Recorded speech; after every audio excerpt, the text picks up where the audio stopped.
Good morning students, I am Anu Yadav, your GK and conversation teacher of 4th class from MLP International School Rajpura. Students, today we revise our conversation daily uses sentences. Students, these days our revision classes are running, so complete your pending work. Let's start. First of all, write your date, then your heading. Translate the following sentences into English. We start from 21st. 20 sentences we have completed in our previous conversation classes. So today we proceed from 21st. बहुत दिनों से दिखे नहीं. Long time no see. बहुत दिनों से दिखे नहीं. Long time no see. LONG long, TIME time, NO no, SEEC. Long time no see. बहुत दिनों से दिखे नहीं. Long time no see. सूरज पूरब में उगता है. Our next sentence is सूरज पूरब में उगता है. The sun rises in the east. The sun rises in the east. THE the, SUN sun, RISES rises, IN in, THE the, EAST east. The sun rises in the east. सूरज पूरब में उगता है. The sun rises in the east. मैं थोड़ी देर बाद आऊँगा. मैं थोड़ी देर बाद आऊँगा. I will come after a while. I will come after a while. WILL will, COME come, AFTER after, a WHILE while. I will come after a while. मैं थोड़ी देर बाद आऊँगा. I will come after a while. Next is क्या आपको समझ आया? क्या आपको समझ आया? ये एक प्रश्न पूछा जा रहा है इस वाक्य में कि क्या आपको समझ आया? Did you get it? Did you get it? DID did, YOU GET get, IT it. Did you get it? क्या आपको समझ आया? Did you get it? Last one is मेरी माताजी खाना बनाती है. मेरी माताजी खाना बनाती है. My mother prepares food. My mother prepares food. MY my, MOTHER mother, PREPARES prepares, FOOD food. My mother prepares food. मेरी माताजी खाना बनाती है. My mother prepares food. Students, let's revise again. बहुत दिनों से दिखे नहीं. Long time no see. सूरज पूरब में उगता है. The sun rises in the east. मैं थोड़ी देर बाद आऊँगा. I will come after a while. क्या आपको समझ आया? Did you get it? मेरी माताजी खाना बनाती है. My mother prepares food. Students, आज हमने अपने 21 से लेकर 25 तक सेंटेंस रिवाइज किए हैं. So write them in your fair notebook neatly and cleanly. Also learn them. I hope you understand these sentences. Thank you students. Dear students, I Rasmi ma'am, your science teacher from MLP International School Rajpura. Welcome back to our YouTube channel. So dear students, in 4th class, today we will revise our new topic in chapter number 8, gases and changing states of matter. Okay students, so let's get start. Today we will read topic gases. Gases क्या होते हैं? वाष्प. Air is all around us. Air जो हमारे चारों तरफ है, it is a mixture of gases such as nitrogen, oxygen, carbon dioxide, water vapour. जो एयर हमारे चारों तरफ है वो किसका मिश्रण है, किससे मिलके बनी है, गैसेस से। और कौन कौन सी गैसेस होती है उसमें, nitrogen, oxygen, carbon dioxide, water vapour. The molecules in gas are, जो मॉलिक्यूल्स होते हैं गैस में वो कैसे होते हैं, फार अपार्ट और very loosely packed and can move quickly in all directions. जो इनके मॉलिक्यूल से बहुत दूर दूर होते हैं, लूज होते हैं और आराम से मूव कर सकते हैं सभी डायरेक्शन में। अरेंज इन अ रैंडम वे में होते हैं, कहीं कहीं पर होते हैं। Okay. Basic properties of gases की बेसिक प्रॉपर्टीज क्या क्या होती है। Gases do not have definite shape, gases की जो शेप होती है वो डेफिनेट नहीं होती। Spread out to fill up all the space available to them, और क्या करते हैं ये जो गैसेस होती है वो सारे जो अवेलेबल स्पेस है उसको फिल कर देती है टू देम एंड दस चेंजिंग दियर वॉल्यूम आर, और ये क्या कर देती है स्पेस फिल करके वॉल्यूम को चेंज कर सकते हैं। ठीक है। आर ओफन इनविजिबल, और जो गैस है वो कभी दिखाई नहीं देती, इनविजिबल होती है। ठीक है। All gases are invisible. Next is changing states of matter, matter की स्टेट कैसे चेंज होती है। A matter may change from one state to another on heating और कूलिंग। अगर हम मैटर को, पदार्थ को गर्म और ठंडा करते हैं तो उसकी स्टेट चेंज हो जाती है।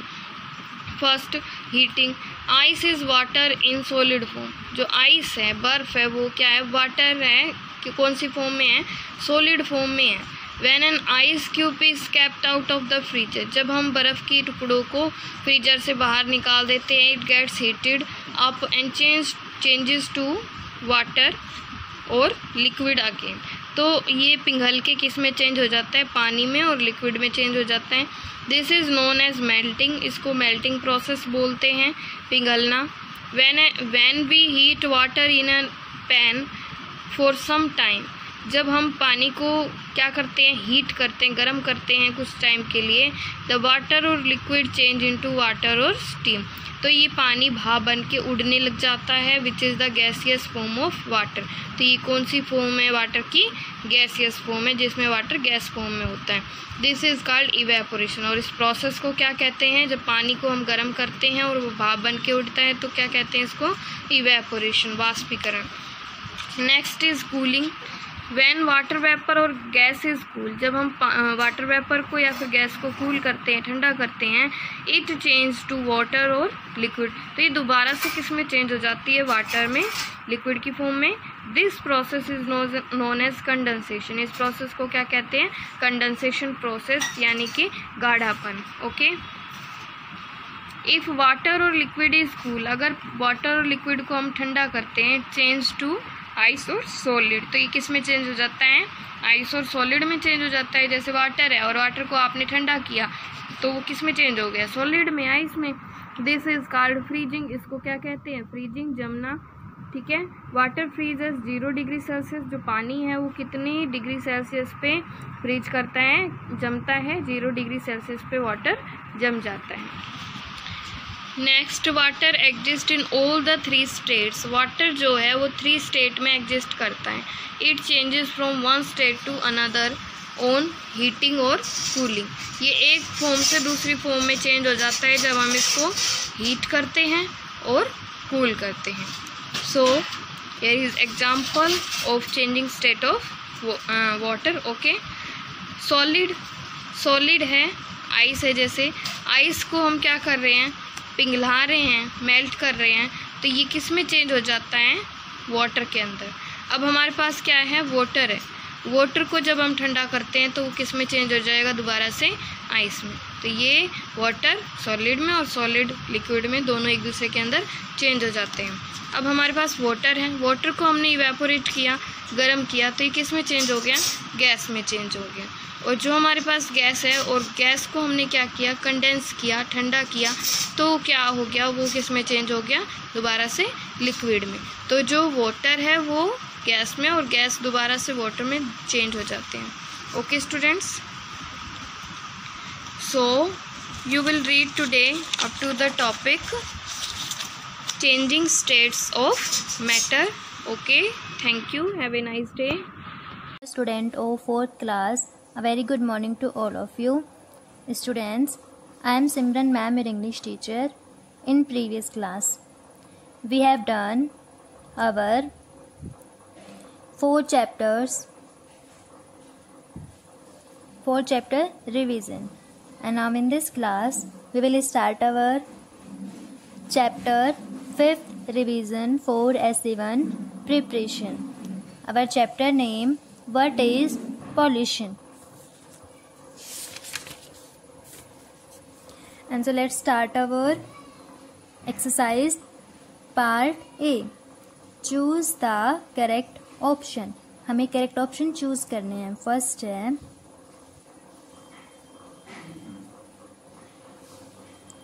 Rahul wanted his blank to prepare him for a debate.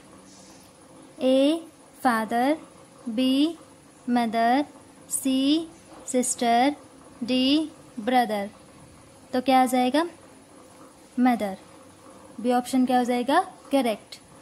Second, there are blank types of pollution. A. 2, B. 5, C. 3 and D. 6. तो क्या आ जाएगा? 3. सी ऑप्शन क्या हो जाएगा हमारा? करेक्ट. थर्ड, जेनेटिक दिया रहा are the disease caused by blank pollution. A. Air, B. Water, C. Noise and D. None of these. तो क्या आ जाएगा? वाटर. बी ऑप्शन क्या हो जाएगा हमारा? Correct. Fourth, too much noise affects our blank power. A. Hearing, B. Walking, C. Mental, D. Physical. तो क्या आ जाएगा? हियरिंग. ए ऑप्शन क्या हो जाएगा हमारा? करेक्ट. एंड नेक्स्ट एक्सरसाइज हमारी B. Write T4 true and F4 false statements. हमें T राइट करना है ट्रू स्टेटमेंट्स के लिए एंड F राइट करना है फॉल्स स्टेटमेंट्स के लिए. Then first, the word pollution means impure or unclean. True. Second, water pollution takes place in air. False. Third, the smoke from vehicle pollute or harm the quality of air. True. Fourth, we should help our government to control the pollution. True. And next, our part C. Fill in the blanks with suitable words from the help box. हमें help box की help से filling the blanks को fill up करना है. Help box में जो भी हमारे वर्ड्स दिए गए हैं उनके according. First, rubbish and poisons blank from into the rivers. First blank में क्या आ जाएगा? Chemicals. Second, impure or unclean things are called blank. Polluted. Second blank में क्या आ जाएगा? polluted. Third, blank pollutes air and cause disease like asthma. Third blank पे क्या आ जाएगा? Smoke. Fourth, we should make proper people blank about controlling pollution। And fourth blank में क्या आ जाएगा हमारा? Aware. And so students, I hope you will understand this 5th chapters revision, and this revision learn in your book and notebook. Thank you and have a nice day. Good morning students. Today I will start your SST class online. Dear students, for class 4th, today's our topic is chapter number 1st, revision. Dear students, for SA1 exam we will revise our chapter number 1st in 4th class. Our chapter number 1st is the globe and the map. So dear students, let's start revision of this chapter. Question answers. Dear students, in our previous video we revise our question number 1st, 2nd and 3rd. I hope you learn it. So dear students, today we will revise question number 4. Name the 4 important part of the language of a map. जो एक map होता है उसके अंदर भाषा के 4 important parts को बताना है, जो उस मैप की लैंग्वेज को बताते हैं, उस मैप के अंदर क्या लिखा हुआ है उसको बताते हैं। तो फर्स्ट इज डायरेक्शन। दिशा जो होती है, डायरेक्शन बेटा जो मैप के अंदर दिशाएं बनाई जाती हैं, नॉर्थ, साउथ, ईस्ट, वेस्ट, वो जो डायरेक्शंस होती हैं वो उस मैप को दर्शाती है, उस मैप को बताती हैं। Second is scale.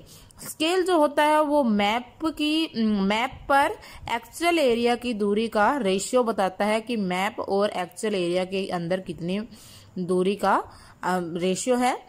Third is symbols and colours. जो सिंबल्स बने हुए हैं और कलर्स बने हुए वो ये शो करते हैं कि इस एरिया पर ये फीचर बना हुआ है। फोर्थ इज लेजेंड और की। लेजेंड और की जो होती हैं वो भी उस मैप को अंडरस्टैंड करने में हेल्प करती हैं। तो हमें 4 इम्पोर्टेंट पार्ट्स बताने हैं लैंग्वेज के। तो first is directions, DIRECTIONS directions. Second is scale, SCALE scale. Third is symbols and colours, SYMBOLS symbols and COLOURS colours. Fourth is legend और की, LEGEND और key, KEY। Now question number 5th is what is legend और key in a map, how it is useful. एक map के अंदर legend और की क्या होती हैं और वो किस प्रकार हमारे लिए यूजफुल होती हैं, किस प्रकार हमारे लिए फायदेमंद होती हैं। तो फर्स्ट ऑफ ऑल लेजेंड और की क्या होती है ये हम बताते हैं। A key or legend explain what the colors and symbols used on it represent। एक की और लेजेंड जो होते हैं वो ये बताते हैं कि वो जो कलर्स या सिंबल्स हैं वो किस चीज को रिप्रेजेंट कर रहे हैं। It is also given in box at the corner of the map. ये क्या है, ये जो लेजेंड और कीज जो हैं ये एक बॉक्स के अंदर इनका इंडेक्स दिया होता है एक मैप के कॉर्नर पर। फॉर एग्जाम्पल एक कॉर्नर पर ऐसे लिखा होता है पोस्ट ऑफिस। पोस्ट ऑफिस को मैप में किस रूप में दर्शाया गया है, PO के नाम से। नेक्स्ट मान लो रोड है तो रोड को मैप के अंदर 2 ब्लैक लाइन से दर्शाया जाता है। नेक्स्ट चर्च, चर्च का ये साइन होता है। मान लो अगर मैप में चर्च है कहीं पर तो उसका ये साइन होगा। तो मैप के कॉर्नर पर ये सिंबल्स दिए हुए होते हैं। तो लेजेंड और की क्या होते हैं, ए की और legend explain what the colours and symbols used on it represent. एक लेजेंड और की ये एक्सप्लेन करते हैं कि कौन से कलर और कौन से सिंबल्स किस चीज को मैप के अंदर रिप्रेजेंट कर रहे हैं। It is also given a box at the corner of the map. ये एक मैप के कोने पर दिए हुए होते हैं, एक कॉर्नर पर एक बॉक्स में दिए हुए होते हैं। फॉर एग्जाम्पल पोस्ट ऑफिस का क्या होता है, PO, रोड की 2 ब्लैक लाइन्स, चर्च का सिंबल होता है। नेक्स्ट होता है यूजेस ऑफ की इन ए मैप। जो की होती है उसका मैप में क्या यूज होता है, क्या उपयोग होता है। मैप्स ऑफन यूज सिंबल्स और colours to represent things and the map key explain what they mean. Maps जो होते हैं उसके अंदर सिंबल्स और कलर्स का यूज किया जाता है अलग अलग चीजों को रिप्रेजेंट करने के लिए।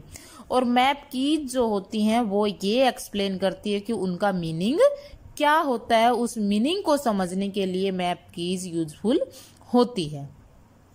सो डियर स्टूडेंट्स, यूजेज क्या होंगे इसके? एक तो मैप जो होता है वो सिंबल्स और कलर्स को रिप्रेजेंट करता है। सिंबल्स और कलर्स मैप के अंदर होते हैं, और ये जो सिंबल्स और कलर्स होते हैं इनको एक्सप्लेन किसके द्वारा किया जाता है? की के द्वारा। वो की ये बताती है कि ये सिंबल किस चीज को रिप्रेजेंट कर रहा है। ये चीज बताना किसका काम है? की का, लेजेंड का। So dear students, I hope you understand in these questions. You also learn these questions completely for your essay 1 exam. So thank you beta. Good morning students. Now we start our maths online classes for class 4th. My dear student, in previous class we revised our exercise 5.8 and 5.9. Today we will revise our exercise 5.10. We start. Question number first. 82,915 oranges were equally packed in 35 boxes. Student, 35 boxes के अंदर 82,915 oranges equally pack की गई है. Now find the number of oranges in each box. Students, हमें find करना है कि प्रत्येक बॉक्स के अंदर कितनी number of oranges है. Question number first, our statement is number of oranges in 35 boxes. 35 boxes के अंदर कितनी oranges है? 82,915. Now number of oranges in one box. 1 box के अंदर कितनी oranges है? 82,915 divided by 35. Students, 35 boxes का हमें given है, 1 box का हमें find करना है. मीन्स ज़्यादा का हमें given है, कम का हमें निकालना है, तो हम क्या करेंगे? डिवाइड करेंगे. Now we divide. सबसे पहले हम डिजिट चेक करेंगे. 35 के अंदर हमारी 2 डिजिट्स है, अंदर भी हम 2 डिजिट्स लेंगे. 82 स्टूडेंट 35 से ग्रेटर देन है, 2 डिजिट्स पे ही ये डिवाइड हो जाएगा. नाउ स्टूडेंट 82 से छोटा क्या आया? 35 की टेबल में 70. स्टूडेंट 70 यहाँ राइट कर देंगे. किस नंबर पे है? 2 नंबर पे, वो ऊपर राइट कर देंगे. नाउ स्टूडेंट 2 में से 0 को माइनस किया 2, 8 में से 7 को माइनस किया 1. स्टूडेंट नेक्स्ट डिजिट को नीचे लेके आएंगे 9. सो स्टूडेंट्स अब हमारा नंबर क्या होगा?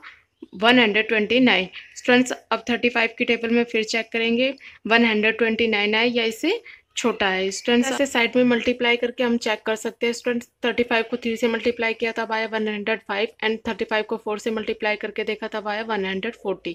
तो स्टूडेंट 140 है, वो 129 से बड़ा है, तो हम क्या राइट करेंगे यहाँ पे? 105. नाउ स्टूडेंट 105 हम यहाँ राइट कर देंगे. किस नंबर पे आया स्टूडेंट? 3 नंबर पे. 3 नंबर हम ऊपर राइट कर देंगे. नाउ स्टूडेंट 9 में से 5 को माइनस किया 4, 2 में से 0 को माइनस किया 2. नाउ स्टूडेंट नेक्स्ट डिजिट को नीचे लेके आएंगे 1. स्टूडेंट अब नंबर क्या होगा? 241. स्टूडेंट अब फिर 35 की टेबल में चेक करेंगे 241 आए या इससे छोटा है? स्टूडेंट इससे छोटा क्या आएगा? 210. किस नंबर पे आएगा? 6 नंबर पे, वो ऊपर राइट कर देंगे. नाउ माइनस 1 में से 0 को माइनस किया 1 एंड 4 में से 1 को माइनस किया 3, 2 में से 2 को माइनस किया 0. स्टूडेंट अब नेक्स्ट डिजिट को नीचे लेके आएंगे 5. अब नंबर क्या होगा? 315. स्टूडेंट अब 35 की टेबल में फिर चेक करेंगे 315 आए या उससे छोटा है? स्टूडेंट्स 35 की टेबल में 315 आता है 9 पे, नंबर ऊपर राइट कर देंगे. नाउ माइनस 5 में से 5 को माइनस किया 0, 1 में से 1 को माइनस किया 0 एंड 3 में से 3 को माइनस किया 0. सो स्टूडेंट 1 बॉक्स के अंदर कितनी ऑरेंजेस है?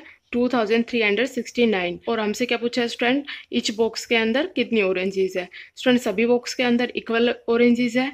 So students 2369 oranges in each box. I think students you understand. Now we do question number second. Question number second, 3,15,400 scooters are manufactured in 50 days. 50 days में 3,15,400 scooters manufacture की जाती है. Find the number of scooters that are manufactured in 1 day. Students हमें find करना है कि 1 day में कितनी scooters manufacture की जाती है. Now our statement is in 50 days scooters are manufactured. Student 50 days में कितनी scooters manufacture की जाती है? 3,15,400. Now student in 1 day scooters are manufactured. Student 1 day में कितनी scooters manufacture की जाती है? 3,15,400 divided by 50. Now students 50 days का हमें given है, 1 day का हमें find करना है, तो हम क्या करेंगे? डिवाइड करेंगे. Now we divide. स्टूडेंट 50 में कितने डिजिट्स है? 2 डिजिट्स. अंदर हम 2 डिजिट्स लेंगे 31, वो 50 से लेस देन है. स्टूडेंट 2 डिजिट्स पर डिवाइड नहीं होगा, तो हम क्या करेंगे? 3 डिजिट्स लेके चेक करेंगे. स्टूडेंट 3 डिजिट्स है 315, ये 50 से ग्रेटर देन है. स्टूडेंट्स अब ये डिवाइड हो जाएगा. अब स्टूडेंट हम 50 की टेबल में चेक करेंगे 315 आई या उससे छोटा है। स्टूडेंट 50 की टेबल में उससे छोटा आता है 300, वो यहाँ राइट कर देंगे। स्टूडेंट किस नंबर पे आता है? 6 नंबर पे नंबर यहाँ राइट कर देंगे। नाउ स्टूडेंट -5 में से 0 को माइनस किया 5, 1 में से 0 को माइनस किया 1 एंड 3 में से 3 को माइनस किया 0। नाउ स्टूडेंट नेक्स्ट डिजिट को नीचे लेके आएंगे 4। स्टूडेंट अब नंबर क्या होगा? 154। स्टूडेंट अब 50 की टेबल में चेक करेंगे 154 आए या उससे छोटा है। स्टूडेंट उससे छोटा आता है 150, किस नंबर पे आता है? 3 नंबर पर, नंबर ऊपर राइट कर देंगे। नाउ स्टूडेंट -4 में से 0 को माइनस किया 4, 5 में से 5 को माइनस किया 0 एंड 1 में से 1 को माइनस किया 0। नाउ स्टूडेंट नेक्स्ट डिजिट को नीचे लेके आएंगे 0। अब स्टूडेंट नंबर क्या हो गया? 40। स्टूडेंट 50 की टेबल में 40 नहीं आता है, सो स्टूडेंट नहीं जाने के हम 0 लगा देंगे। अब नेक्स्ट डिजिट जो बच गया उसको नीचे लेके आएंगे 0। स्टूडेंट अब नंबर क्या होगा? 400। अब चेक करेंगे 50 की टेबल में 400 आता है या नहीं। स्टूडेंट 50 की टेबल में 400 आता है, उसको हम यहाँ राइट कर देंगे। किस नंबर पे आता है? 8 नंबर पे, ऊपर राइट कर देंगे स्टूडेंट नंबर। ना -0 में से 0 को माइनस किया 0 एंड 0 में से 0 को माइनस किया 0, 4 में से 4 को माइनस किया 0। So students 6,308 scooters are manufactured in a day. Now question number 3. On Independence Day, 6,28,909 flags were put up in 90 different colonies. Student Independence Day पे 6,28,909 फ्लैग्स अलग अलग 90 कॉलोनीज में लगाए गए थे। How many flags were put up in each colony. Students हमें find करना है कि प्रत्येक कॉलोनी में कितने फ्लैग्स लगाए गए थे and also find how many flags were left. Students हमें ये भी फाइंड करना है कितने फ्लैग्स लेफ्ट रह गए थे, मीन्स किसी भी कॉलोनी में नहीं लगाए गए थे। Question number 3, our statement is flags were put up in 90 colonies. Student 90 colonies में कितने फ्लैग्स पुट किए गए हैं? 6,28,909 and flags were put up in 1 colony. Student 1 colony में कितने फ्लैग पुट किए गए हैं? 6,28,909 डिवाइडेड बाय 90। स्टूडेंट्स हमें 90 कॉलोनीज का गिवन है, 1 का निकालना है तो हम डिवाइड कर देंगे। स्टूडेंट्स जब हम 6,28,909 को 90 से डिवाइड करेंगे तब हमारा क्वेश्चन आएगा 6,987 एंड स्टूडेंट्स रिमाइंडर आएगा 79। सो स्टूडेंट्स 1 कॉलोनी में कितने फ्लैग्स पुट किए गए हैं? 6,987 एंड स्टूडेंट रिमाइंडर हमारा है 79। मीन्स स्टूडेंट्स ये फ्लैग्स है लेफ्ट रह गए जो किसी भी कॉलोनी में पुट नहीं किए गए। So students 6,087 flags were put up in each colony and 79 flags were left. I think students you understand. Now we do question number 4. Now question number 4. Mr. Sharma withdraw 1,520 rupees from his bank account. Student Mr. Sharma 1,520 rupees अपने bank account से निकलवाते हैं। The cashier paid him the money in 20 rupees denomination. Student जो cashier है वो उसकी पूरी money में सभी नोट्स है वो 20 रुपीज़ के देता है। How many notes did he get. Students हमें फाइंड करना है उसने कितने नोट्स गेट किए हैं, प्राप्त किए हैं। Student question number 4, our statement is in 20 rupee denomination mister Sharma withdraw money. Student 20 rupees के नोट के रूप में मिस्टर शर्मा कितनी मनी विड्रॉ करते हैं? 1,520। Now he gate notes. Student वो कितने नोट्स लेते हैं? 1,520 डिवाइडेड बाई 20। स्टूडेंट्स 1,520 को हम 20 से डिवाइड कर देंगे तो हमारे नोट्स फाइंड आउट हो जाएंगे, उसको 20 रुपीज़ के कितने नोट्स मिलते हैं। नाउ स्टूडेंट फिर डिवाइड। स्टूडेंट्स पहले हम डिजिट चेक करेंगे 20 में कितने डिजिट्स है 2। स्टूडेंट अंदर हम 2 डिजिट्स लेते हैं तो 15 है वो 20 से लेस देन है, सो स्टूडेंट हम 3 डिजिट्स लेंगे। अब हम चेक करेंगे 20 की टेबल में 152 आए या उससे छोटा है। स्टूडेंट 152 20 की टेबल में नहीं आता, उससे छोटा क्या आता है? 140। किस नंबर पे आता है? 7 नंबर पे, नंबर ऊपर राइट कर देंगे और 140 यहाँ राइट कर देंगे। नाउ स्टूडेंट -2 में से 0 को माइनस किया 2, 5 में से 4 को माइनस किया 1। स्टूडेंट अब नेक्स्ट डिजिट को नीचे लेके आएंगे 0। स्टूडेंट अब नंबर क्या होगा? 120। अब हम स्टूडेंट चेक करेंगे 120 की टेबल में किस नंबर पे आता है? 6 नंबर पे, नंबर ऊपर राइट करेंगे एंड 120 यहाँ राइट कर देंगे। नाउ स्टूडेंट -0 में से 0 को माइनस किया 0, 2 में से 2 को माइनस किया 0, 1 में से 1 को माइनस किया 0। सो स्टूडेंट्स ही गेट 76 नोट्स। उसने टोटल 20 रुपीज़ के कितने नोट्स गेट किए? 76। I think students you understand, so you can easily revise question number 1st, 2nd, 3rd and 4th of exercise 5.10. Thank you students. Have a nice day. Morning students, मैं Mukesh madam आपकी हिंदी अध्यापिका MLP international school Rajpura से। बच्चों, आज कक्षा 4 में मैं करा रही हूँ पाठ 4 प्राथमिक उपचार। पहले हम पढ़ेंगे शिक्षण संकेत। प्रस्तुत पाठ में लेखक ने प्राथमिक उपचार के महत्व को बताया है। प्राथमिक उपचार होता है बेटा डॉक्टर के पास पहुँचने से पहले किया गया उपचार। प्राथमिक उपचार के कारण सही समय पर तुरंत इलाज से पीड़ित की परेशानी तुरंत कम हो जाती है एवं आगे नुकसान की संभावना भी कम हो जाती है। ठीक है। छुट्टी का दिन था, बरसात का मौसम था, रिमझिम बूंदें पड़ रही थी। सौरव कुछ दोस्तों के साथ मेरे घर आया। कहने लगा, हम सब ने आज पहाड़ के पास के पहाड़ पर जाने का निश्चय किया है। कौन आए? सौरव और उसके दोस्त। ठीक है। तुम भी चलो। ऐसे सुहावने समय में कौन सैर को न जाना चाहेगा। मैं भी उनके साथ हो लिया। हम सब 6 लोग थे। सौरव हमारी टुकड़ी का नायक था। वह एक थैला कंधे पर लटकाए हुए था। हम सब खाली हाथ थे। सौरव के थैले का हमने बहुत मजाक उड़ाया और एक ने तो उसे लड्डू का खिताब दे डाला। कूदते फांदते हम पहाड़ पर जा पहुँचे। वहाँ चारों तरफ हरियाली थी। कहीं फूल खिले थे, कहीं झरने बह रहे थे। एक तो पहाड़, दूसरे बरसात का मौसम और इस पर हल्की हल्की फुहार। हमारा मन खुशी से नाच उठा। इधर उधर घूमकर हम खाने बैठे। खा पीकर हम खेल कूद में लग गए। एकाएक मयंक का पांव फिसला और वह बुरी तरह से गिर पड़ा। किसका पैर फिसल गया? मयंक का। ठीक है। उसके हाथ और पांव गहरे छिल गए। खून बहने लगा। वहाँ डॉक्टर कहाँ? हम सब तो फिक्र में पड़ गए। मगर सौरव ने कहा, घबराओ मत, मुझ लड्डू का थैला काम देगा। उसने अपना थैला खोला। एक बोतल में से एक चीनी की प्याली में थोड़ी दवा डाली, उसमें रुई डुबोई और छिले फटे घुटनों हाथों को साफ करना शुरू किया। धीरे धीरे सब जख्म साफ हो गए। फिर दूसरी बोतल में से दवा निकाली। उसने कपड़े के टुकड़ों को भिगोया, एक एक टुकड़ा चोट पर रखा और दोनों घुटनों पर पट्टी बांध दी। तो बच्चों क्या किया? पहले सौरव ने मयंक के घाव साफ किए दवाई से, फिर दूसरी दवा उन जख्मों पर लगाकर उसने क्या किया? चोट पर पट्टी बांध दी।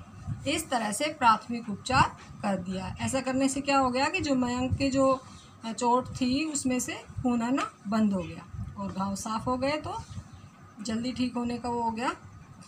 फिर वहाँ से चलकर हम लोग सड़क के मोड़ तक आ गए। इतने में एक सज्जन जो मोटर से पहाड़ की सैर को आए थे उधर से गुजरे। उन्होंने मयंक के घुटनों पर पट्टियाँ बंधी देखी तो वे उसे अपनी मोटर में शहर ले जाने को तैयार हो गए।